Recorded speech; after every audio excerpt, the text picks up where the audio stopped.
Here we go. My name's Todd. This is Cathy. Welcome back to yet another episode of Zen Parenting Radio. This is episode number 787. Why listen to Zen Parenting Radio? Because you'll feel outstanding. And always remember our motto, which is that the best predictor of a child's well-being is a parent's self-understanding. On today's show, we're going to go over one of Cathy's moments that she does on Substack.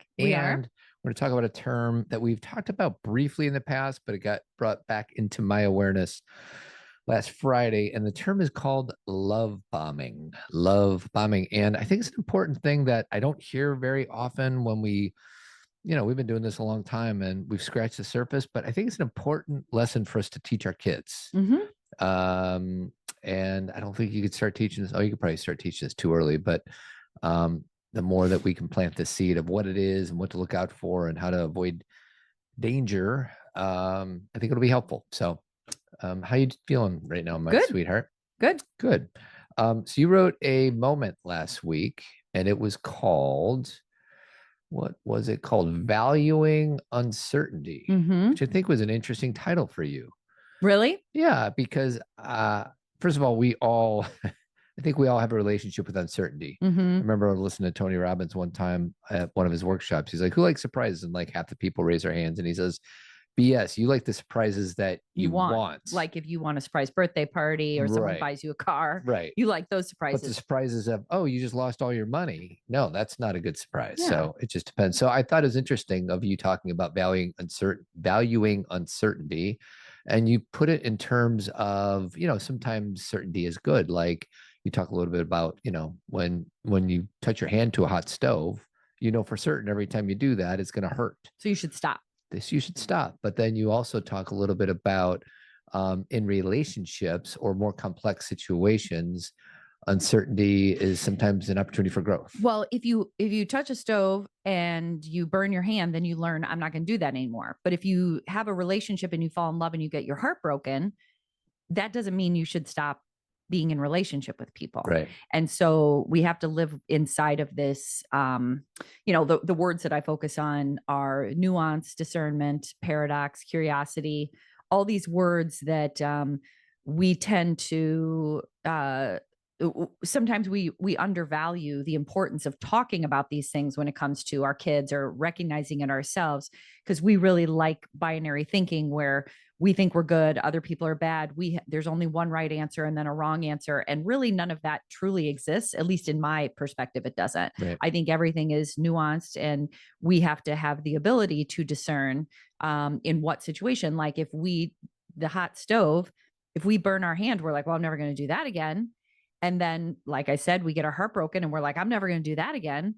Then that's not good. Yeah. So we have to be able to discern that this is something we should risk again. Yeah. We should take this risk. Or if we get fired from a job, we're not like, well, I'm never going to get a job again. Yeah. You have to keep going. Well, and I feel like sometimes uncertainty leads to challenges. And you talk about that on your Substack. And challenges are uncomfortable. And challenges also are, and I say this when I'm coaching my guys all the time, there's not much growth that happens when things are going well. Right. I love it when things go well, but I'm probably not learning a whole lot. Mm-hmm. Whereas if we can meet this uncertainty or meet these challenges in a way that, feel all my feelings, not like bypass it, but then after I feel all my feelings, like, okay, what is this here for me to learn? Like, how is this here for me to figure out how to do this better? And it's funny. I think it can very easily connect to love bombing too. This conversation about valuing uncertainty, it does connect to love bombing in that these are the kind of things that sometimes when I'm writing, I don't love using the word teach our kids because we're not really trying to give them definitions and say, here's the definitions, learn this. We're trying to have conversations with them that like promote or give examples of or have real life experiences that involve nuance, discernment. Like, for example, if you're, I have a million of these in my book about how, girls will tell me, this girl, one of the stories I tell in the book is this girl is like, my book is called Restoring Our Girls. Sometimes I just jump in and I forget that. Hold on, sweetie. Thank you. Big deal. It is. Yeah. And you have to go get it. It's available for pre-sale right now. And it'll come out in January, correct? Yeah. And it's really helpful to buy it pre-sale. Just FYI, if you're planning on buying it anyway, do it before, because it's helpful. Like, it makes sure that more people get access to it. It's just one of those things in publishing that we have learned. But anyway, one of the stories that I tell is a girl who's like, there's this new girl that's hanging out with us, and she's really bugging me because you know, she seems to be like taking over the group or talking a lot in our group, and she's really annoying me. And this girl was in 5th grade. Her first choice was, I'm going to be mean to her and push her out. And it's like, okay, that is an option. You can do that. What are the other options involved here? And part of it is curiosity. Let's think about why she's doing this. Let's think about, where did she come from? Did another friend group, maybe she lost some friends and now she's coming in and she's uncomfortable, and that's why she's talking a lot.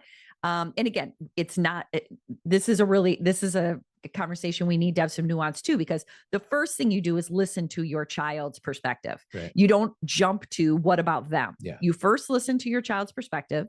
And then when they say, okay, I heard you, and they're like, I'm going to push this girl out. It's like, well, let's think about it. What are some other things you can do?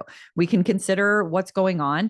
Maybe we can, recognize that when she's around, sometimes we're going to have to be a little more patient. Maybe we can talk to another friend about, can we spend time together alone? Because I'm missing conversation with you because, so-and-so. Yeah. And you may say, oh, they're in 5th grade. This is too elevated of a conversation. Maybe, but this is when you start having these conversations, because if they start hearing this in 5th grade, maybe they can't implement it. But then in 7th grade, they remember what they heard in 5th grade, and they're like, maybe I can do part of that. And by the time they're 15 or 16, they're like, okay, that's something I've practiced, done, seen, recognized, valued, and it's easier. Yeah. We often think we can't teach something or talk about something until our kid is fully going to implement it. Mm-hmm. And we can, I don't know how many of you have this experience, but I think all of you do. When your kids are little, you say, put away your shoes or put away your clothes. They may not do it completely, but you start that process. So by the time they're older, they understand that's a value in your house. Well, most of us tend to have, I'm glad you made that differentiation. Like the whole idea of teaching our kids. Yeah, it's not really teaching. That's not the language that we choose to adopt. It's more like, how do we have conversations, a back and forth conversation about these complicated topics of being a human being in relationship with other human beings. And how do we value, like, there's been things with my own daughters where maybe there's a situation with friendships or relationships where we just say, yeah, I don't know. And you sit with that uncertainty without trying to create a plan around it. Mm-hmm. If you're a problem solving kind of parent, which many parents I talk to are, you're trying to get over this thing and jump through this thing or jump over this thing and not talk about this thing anymore. So you want to problem solve it. And part of valuing uncertainty is realizing that they may tell you a whole story and you go, whoa, I don't know. I don't know how that's going to unfold. And that you live inside of that uncertainty. There is nothing to quote unquote do. There's just a conversation to be had. Like, let's go way back when Todd and I first started Zen Parenting Radio. He and I used to talk about our conversations, and that when I would come home from work and I would say, oh my gosh, this person said this at work and this person did this and no one's recognizing me at work and I'm so upset. And Todd would say, well, here's what you need to do. Here's what you need to do. And I'd be like, I really don't want advice. I just want to share. And then he'd say, well, if you don't want advice, why are you telling me about this? And it's like, well, I'm just talking it through, first of all, to process it. Number two, to recognize that there's a lot of uncertainty in it and that you see that and that there's a soft landing for that understanding, that you're like, yeah, that is difficult. And not everything is to be problem solved. Yeah, we don't want to skip over the process of it being a little messy. Yeah. And if your kid comes to you with a problem and then you say, oh, this is what you're going to do. And even if now there's something he or she needs to go do, when in fact, sometimes it's good just to let it out. Sure. Just say it and hold the space for it. And then the weird thing is sometimes your kid will actually want some advice. Maybe. And you can even say, hey, is this advice giving time? Or do you just want to let this out a little bit and just kind of vent from this kind of frustrated place and relate. Yeah. Where you say, oh yeah, I totally definitely all three of my girls have had times like they're in a class and they're getting a C or a B and they want it to be higher. And they're in this middle of this place with this class where they're like, I don't know how this is going to turn out. And we're like, we don't either, you can't jump to the next test. You have to sit in that discomfort of, I'm not sure how this is going to play out. Well, that's why we we as parents shift into problem solving mode, because really what's happening is my kid is uncomfortable or sad or mad or frustrated, and it's making me uncomfortable. So let's get me out of this discomfort. So let me solve your problem so I can go on with my day. Or our expectation is, why isn't this kid utilizing the organizational skills that I utilize and doing the things that I would do to get this grade or get this, this new job at work or whatever? And you have to remember that you are in your 30s, 40s, or 50s, and you have developed those skills. Your kid has not developed those skills yet, nor should they be expected to. And this experience that they're having in the moment is how they develop the skills. Yeah. That's like, we sometimes I always call it looking through your adult glasses at your kids. And you're like, why wouldn't you just make a checklist and put it on your app and then color code it and then check it off the list and then ask a tutor for help and then call your friend, that's because we're adults. Yeah. We've learned how to do that. Our kids are developing those skills. And to Todd's point, if they say, how would you do this? Door is wide open to say, here's some things I learned.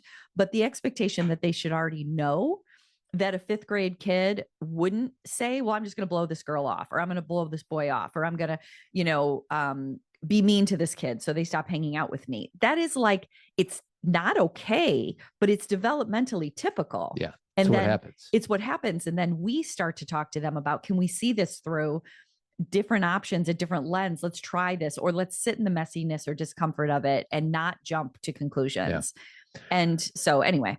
So before we step into love bombing, I just want to say, Cathy does this women's group on Team Zen. It's our $25 a month group that we virtual community. Virtual community. Thanks, sweetie. So if you want to hang out with Cathy for an hour tomorrow with a bunch of other amazing women, yes, check it out, and you just scroll in the show notes below. So last Friday, I was at a breakfast I was invited by an organization called A Call to Men.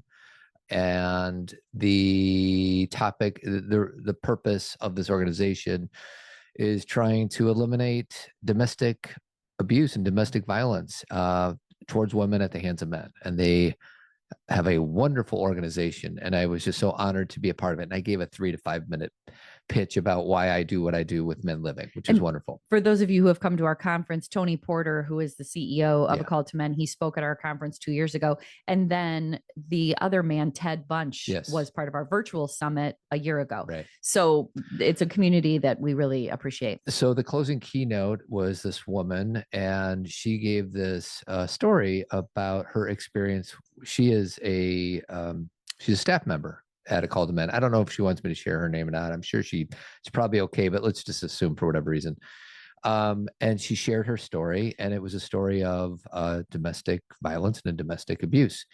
And it's a horrific story. And I don't know if I need to or want to go into the whole thing, but it's really, really tough. But at the beginning stages of this relationship with this man, who actually is now in jail as a result of some of the horrific things that he did to her, she was saying that he showed up in their relationship at the beginning with such sweetness, with such tenderness, and he ended up doing these awful things that don't connect between the beginning of this relationship and how the relationship ended. And she didn't use the word love bombing, and I'm kind of glad she didn't, because a lot of the audience would not have known what that word meant, but she kind of explained it without needing to use the word. And it was just a good reminder for me, as I have 3 daughters, 21, 19, and 17. And as they start their relationship experience as young women, I think is an important piece to help parents who might be listening to this podcast know what this is. So although we have scrape the surface about this in other podcasts, sweetie, will you explain to the listeners what love bombing is? I think we did a Team Zen about it. Yes. I'm not quite sure if we did it on this podcast. Right. Because a Team Zen. We talked to our 2 cult friends, and I'm sure we talked about Sarah Nippy from A Little Bit Culty. And I think that was a podcast, but maybe it was a You may want to put that below so people can listen to that podcast with Sarah Nippy. Sure. They were former Nexium members. And for those of you who saw The Vow on HBO, they are two of the people who came out and kind of blew the whistle and started the process of unraveling Nexium. And their leader, Keith Raniere, is now in prison also. But I think we started talking about the aspects of what a cult looks like, or what a cult leader looks like. And love bombing is often one of them. So just so you know, we did a podcast called A Little Bit Culty, a conversation with Sarah and Nippy, and it's podcast 675, but I will put it in the show notes. Yeah, just so people can scroll down and listen, because hearing their story and their podcast is called A Little Bit Culty, and I listen every week. I love it. So what Todd is talking about is what he just said, is this is something we need to talk to our kids about. And we can talk to it in a very formal way, like this is what love bombing is.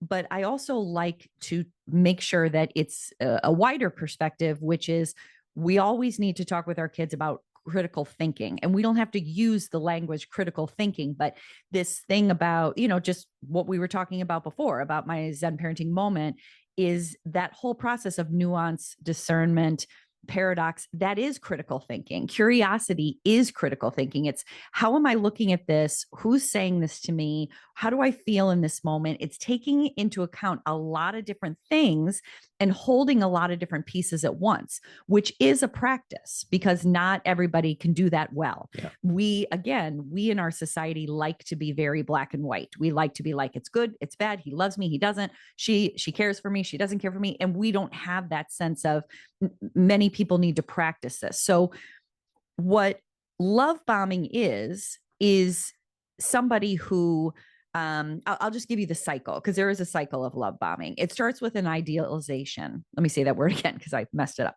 Idealization. So idealization is where somebody comes on really strong and they think you are like the most amazing person and the most beautiful person, and they've never met anybody like you. And they build this like comfort where you're like, wow, this person is seeing me. Now, why is this effective? Why is someone coming on so strong effective? Because just like the woman that you're talking about at the brunch, part of the reason that this person that she ended up being with, who did abuse her, was so effective is she was, I think, raising her son on her own. Mm-hmm. She didn't have someone that she was, sharing her life with. She had a need. And it felt magical and amazing. And she finally felt seen. What does every human being want? To be seen, heard, and valued. Doesn't matter who you are. Doesn't matter your gender, your race, anything. This is something that people want. And so when someone comes in and knows that, they know this is how you get to human beings, is you just give them all of that. I see you, I hear you, I value you, you're amazing. That is an idealization phase. Now, Todd, you asked me. Yeah, on the way to Galena, I said, what's the difference between love bombing and somebody falling in love really hard. In love? Mm-hmm. Like if it was love at first sight between you and I don't think my biggest strength is romance. I think I'm getting better at it as I get older. I'm guessing I was probably pretty bad at it when I was in my 20s when I met you. Yes. But let's just say I was into that, and I read you poetry. Yes. And I gave you flowers. Yes. Like, what if that was the way that I chose? Like, how do you discern between a person loving another person out of the gates and somebody who's is love bombing somebody? And this is difficult. This is messy. I don't have final answers for you. But what I can tell you is this is something, again, with critical thinking, part of critical thinking is also trusting our intuition. Okay. How do you feel in the presence of this person? Does it feel suffocating? Does it feel freeing? Do you feel seen, or do you feel like someone's trying to get you?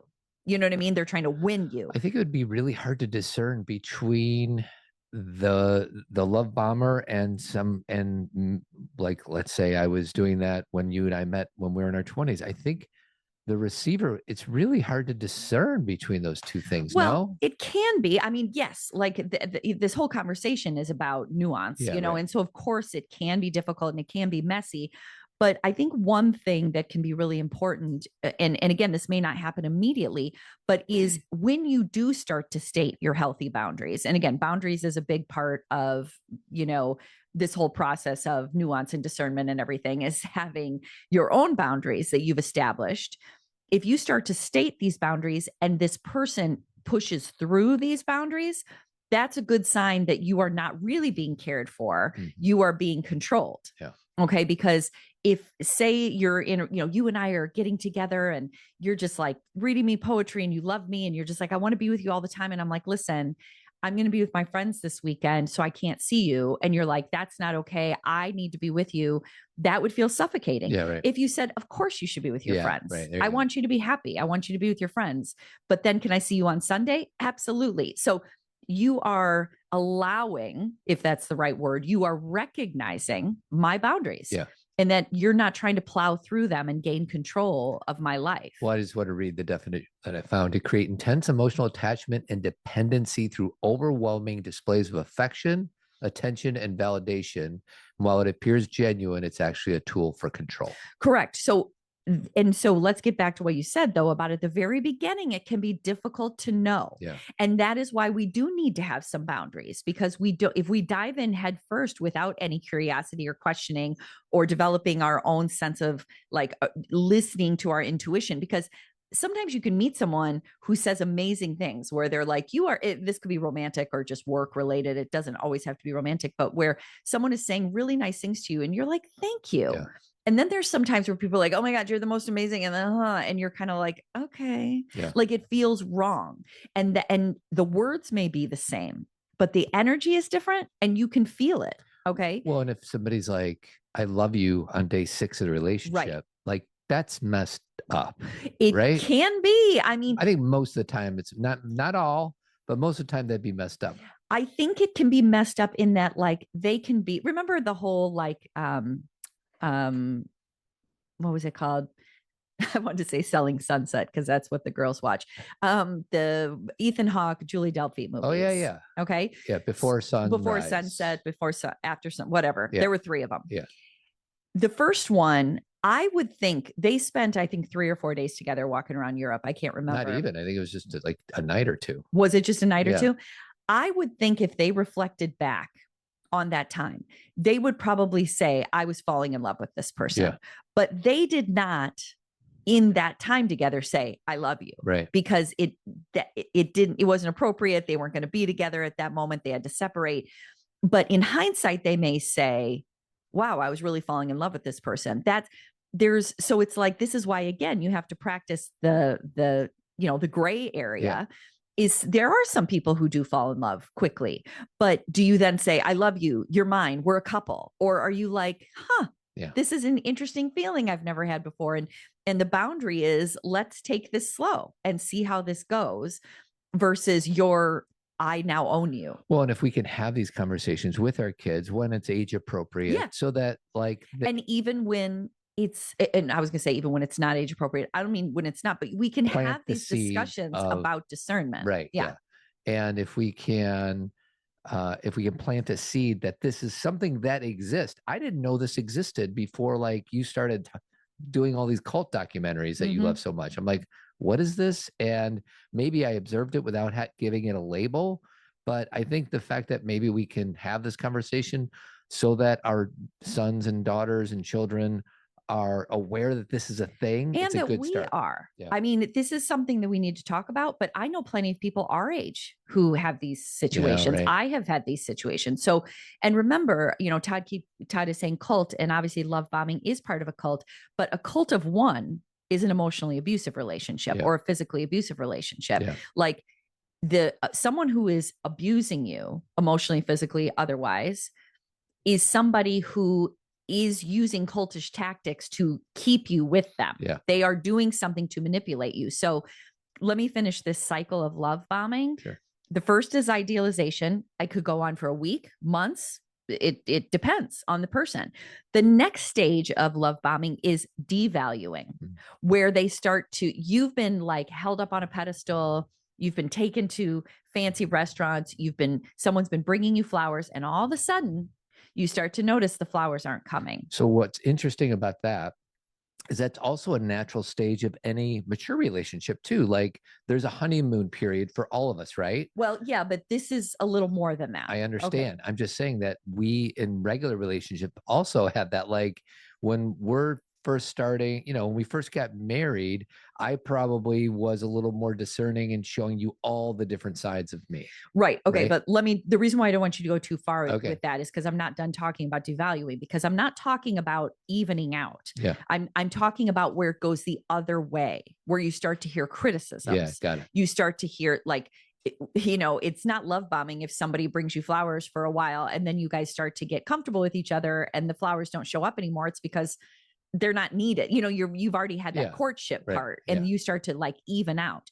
Devaluing, that stage is where not only do the flowers stop showing up, but there's criticisms, there's put downs, there's maybe gaslighting and verbal harassment. There's and then what that causes in the person who is initially idealized is, what did I do wrong? Mm-hmm. So what they know they're doing, somebody who's love bombing, is they're manipulating you to think their behavior is changing because you're not doing something. Right.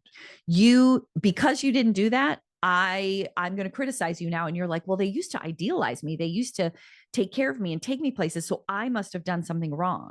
If their behavior is changing, it's because I did something. So do you see how you're already in the web? Yeah. Because you're already questioning yourself. Yeah. And they may be cruel. They may do put downs, cruelty. And then you'll say, maybe you'll decide to put up a boundary and you'll say, what you said to me yesterday was so cruel and painful. And they'll say, oh, I didn't say that. That's not what I meant. I mean, we are literally rewatching The Haunting of Bly Manor right now. Mike Flanagan's show that I don't know if any of you have seen it, but it's spooky season. So we're watching a spooky show, but there is a relationship in Bly Manor between these two people where this guy is a total love bomber and he says awful things to her. And then when she comes and says, I don't want you to say that anymore, he's like, oh, no. That's not what I meant. That's not what I said.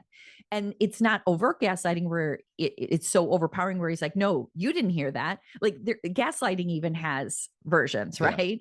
Like instead of just saying, he's not saying I didn't say that, but he said, oh, you misunderstood what I said. You're the one seeing it wrong. I may have said those words, but you're interpreting it wrong. So in other words, the person who is doing the love bombing is not taking any responsibility for anything. Mm-mm. If there's something's off, it's always blaming the other person. You misunderstood my words. Right. Honestly, that's going on right now in the news as far as things that certain people are saying when they're doing rallies. And then people say, oh, no, that's not what that person meant at all. Yeah. And it's like, please, we can hear it. We can see it. Like, it's so,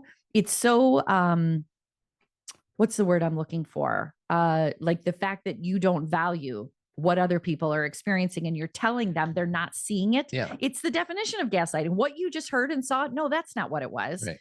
So devaluing is the next stage. And then there's discarding where I'm done with you. I'm getting rid of you. And now when I say that, they get rid of you with the intention that they're going to pull you back in, but not quite yet. Okay. So again, this is a cycle of love bombing. This is a cycle. So the discarding is, I can't take you anymore. I used to idealize you. I used to think you were amazing. Then I started to see all these cracks and now I'm done. Okay. So the person who was initially idealized may be like, what did I do? How do I get that person back? Why? And these things that maybe the abuser or the love bomber is asking them to do, like, well, I want you to stay at my house all the time, or I want you to not go out with your friends anymore.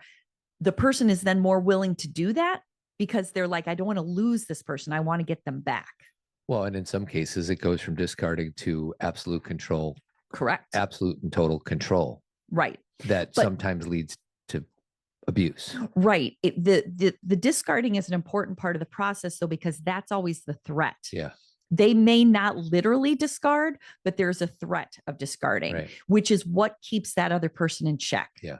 I should just go be with my ex-wife instead of you. What I was doing before was so much better than you. I might move and you'll never see me again. That is a discarding. That's not just a devaluing. That's like, I could do better without you. And then all of a sudden you can visualize it. The person is basically hanging onto the person's ankle saying, don't leave me. So they went initially from being idealized and now all of a sudden they're scared of losing this person. Yeah. And then what can end up happening if they do end up breaking up is this love bomber may hover for a while and stick around and kind of pull the person in and out and never really stop following them or trying to get them in. Like it's a cycle. Mhm. And then they'll idealize them again. Yeah. And then they'll devalue them again. Yeah. And then so these love bombing cycles, and again, there's abuse cycles, there's all sorts, but this is the kind of thing, if you are noticing this, even in your own relationships or with your children, it's not that you're going to say to a 10-year-old, beware of love bombing. Yeah. You're not going to do that. You're going to talk about things like, is someone listening to your boundaries too? Or are they just saying that their boundaries are the most important? Does it feel good when you're around this person, or do you feel a little like, ooh, overwhelmed and scared? Does it feel, and again, here's what gets difficult. There's like layers on layers here. Because a lot of times if someone has already been harmed by people, they sometimes assume they wear, I always talk about glasses. They wear the glasses of someone who has been harmed. So the way that they look at the world is people are trying to harm me. And they may assume that every single person who wants to be kind to them is then trying to get control of them or love bombing them. And that's not always the case, but because their body is still holding the trauma and their mind is still on a defensive mode, they are too extreme in believing that everybody is out to get them or control them. Because there's plenty of people I speak to, excuse me, who also, if it be in their dating life or in their work world or whatever, where they'll be like, or even with their own kids, my kids are trying to manipulate me.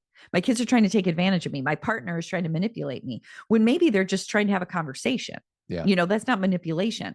So this is talk about nuance.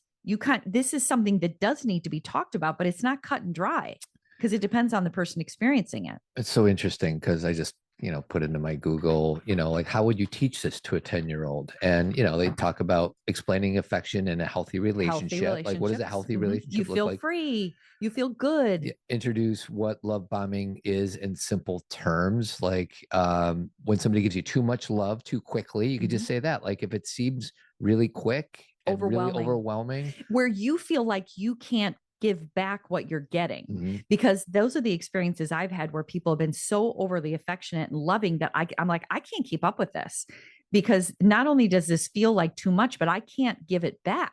So we're not balanced. You could teach the signs: too much praise, over the top gifts, pushing to be the best friends fast. Like, it's interesting.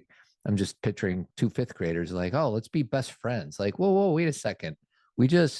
And there's something sweet about that too. Like, you think of, somebody who, two kids who are having a hard time with friendship, and all of them, they find themselves being fast friends. Like, that's beautiful. And also could be a little intoxicating. It depends on who. Is there a control situation? Is there an over idealization of one person? Is there one person who's who's telling the other what to do all the time? Like, and let me say this, a lot of this at that age, like Todd said, it can be sweet or normalized. It can be developmentally typical. And so what you have to remember is that's the perfect example to start talking about it. How do you feel when you're with this person? Does it feel over the top? Does it feel like too much? I definitely had those experiences with friends when I was in elementary school where you're like, I can't repay this. Or people who are like, I'm going to buy this for you. And I've got another gift for you. And it's like, oh, I can't keep up. So right then, that you're not feeling right. And if you have a parent that's like, I trust your intuition. That's right. That's exactly what I was going to say. If you can we have to teach our kids or have conversations with our kids to tune in and to trust themselves, their own intuition. And this is why it starts early. Is like Todd said, you can, excuse me, you can teach the word love bombing or the words, but really what you want to talk to your kids about really early is that self-trust. I mean, Zen Parenting Radio has always been about allowing your kids to trust themselves. When instead of telling them what to wear, you ask them what they want to wear. Instead of, forcing them to be in certain clubs or sports, you say, what feels right to you? That's how they develop the muscle of trusting what they know. That's how they develop. And sometimes they choose an outfit that's embarrassing and awful, and then they learn from that experience instead of you protecting them from everything. Or they end up having the coolest sense of fashion ever because they were allowed some sense of freedom. That is, so all these words that we're using, intuition, boundaries, nuance, discernment, critical thinking is probably the big umbrella.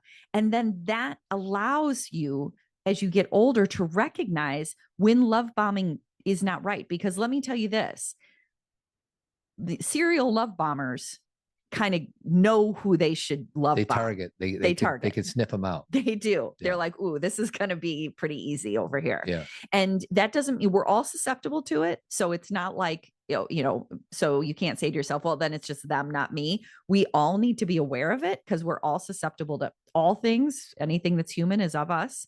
But there is a sense of it's a little easier with certain people because of what their needs or limitations happen to be. Yeah. Well, it's funny. Kathy and I often fall asleep. This is going to sound weird, by the way, to the movie Spotlight. We do. And it's all about the abuse at the hands of some of the people in the Catholic Church. And those priests, at least in that movie, love bombed these kids because they would target these kids who had kind of a broken home, right? So that, to your point, like, and this is kind of an extreme example that I'm bringing up, but it is funny how the love bombers can kind of seek out their audience where they might be the most successful. And this is what's so interesting, as we were talking about this today at brunch, about like, how is it that there are so many people out there who do manipulate people, who are cult leaders, who do like lead up high control groups, who are emotional abusers, and they all use the same playbook? Yeah. Like, I hear people say all the time, like, did they all go to school and like learn they this? all Google it together and decided to go a step-by-step process? Because it feels that way, because they all use the same playbook, but really it's an understanding of human behavior. Yeah. And it's a person who usually has narcissistic tendencies, Yeah. who is lacking empathy and only sees the world through their viewpoint and their needs. And so and possibly have been treated similarly in their history. So they know how to manipulate people because they know what works. And they understand that if they do this, that, and this, then this person will be so interested or fall into this situation so easily. And they know people don't. What's the thing? I was talking about, what do people want most in life? Seen, heard, and valued. What do people fear most? To not belong, to be excluded. So what you do is you start with, I see, hear, and value you. And then you start to move into devaluing. And then you say, now you don't belong. Yeah. I'm pushing you away. And so then people are so fearful that they try to come back. Well, and as we get close to closing down this episode, I will say that we probably, it's such a spectrum. Like the abuse by of the kids at the hands of the priests is a really extreme example, or that woman I was talking about earlier. But there's probably a lot more subtle, nuanced stuff where, I know, sweetie, you've been in a relationship before me, and you experienced that. Yeah, I was definitely in an emotionally abusive relationship, and all these things. And love bombing was a technique that was used, right? Listen, you kind of already said these, but let me break these down. Signs of love bombing. Number one, excessive affection. Yep. The person showering with you with affection goes above and beyond, right? Anything you want. I'll drive you anywhere. I'll take you anywhere. I'll show up anywhere. Number two, grand gestures. The person sends you gifts, flowers, things, they buy you stuff. Number three, pushing for commitment. I love you. Can it just be you and I? Can we make this thing just you and I quickly? Paying for everything, which is another form of grand gestures.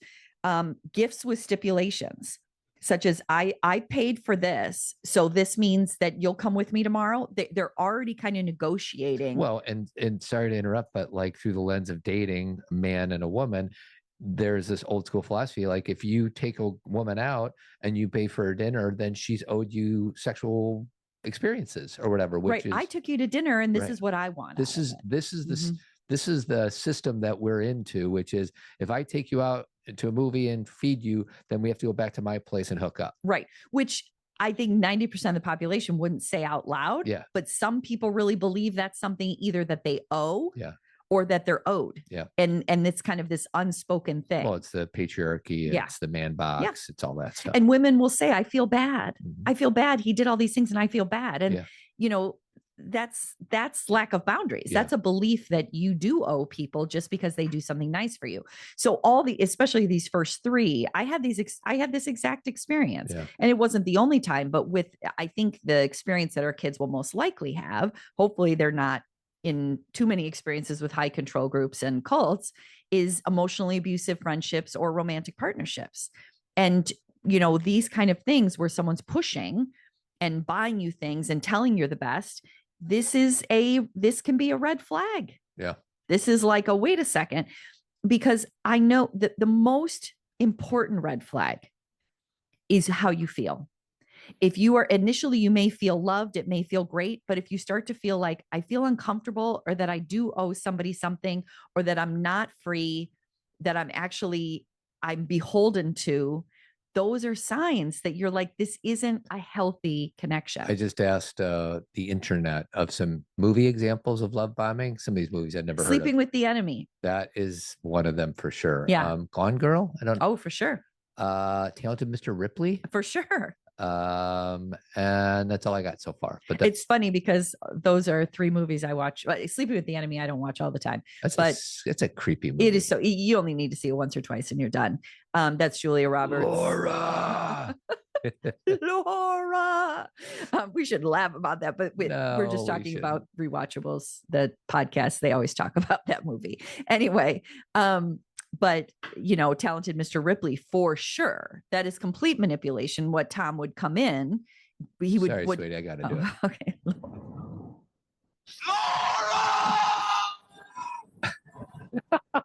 Laura learns how to swim. Oh, she sure does. Jumps off the boat. It's and a leaves. good movie, isn't it? It teaches you something. Yeah, right. And you then see her post-traumatic stress afterwards. The example I gave you, she meets a nice guy. Yeah. And she doesn't trust nice guys. Not. Hell no. Because she's like, I'm not doing this again. Yeah. She touched the hot stove and she's never doing it again. Right. But really in life, but that's a side story. That's a B story.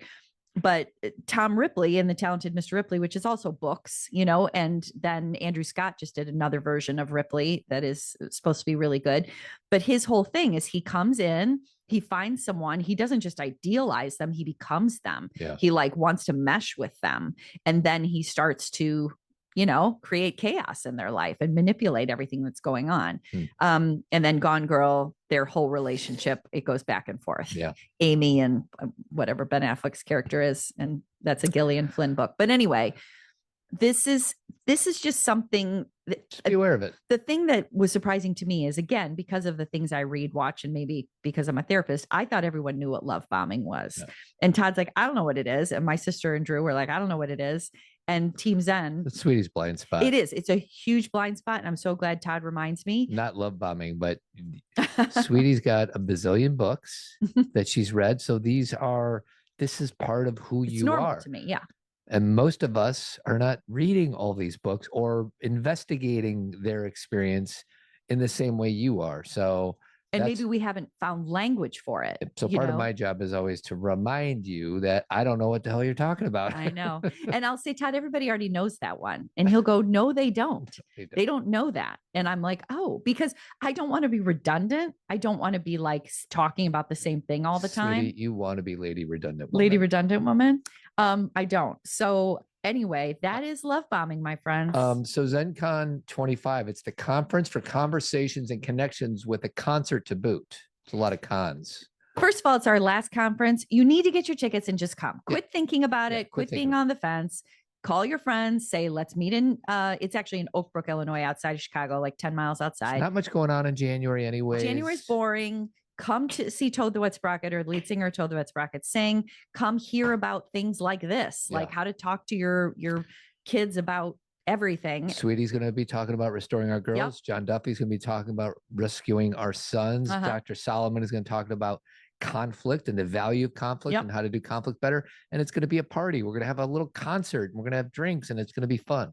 Yes. And we learn so much, and it's very warm and connective, and recharge your parenting battery. That's right. Come see us. And because this is our last live event, so come see us. So if you've been listening a long time, it's your last chance. This is it, babies.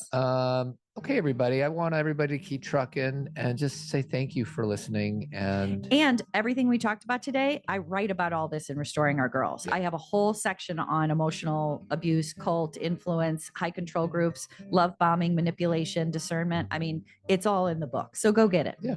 Keep trucking, everybody.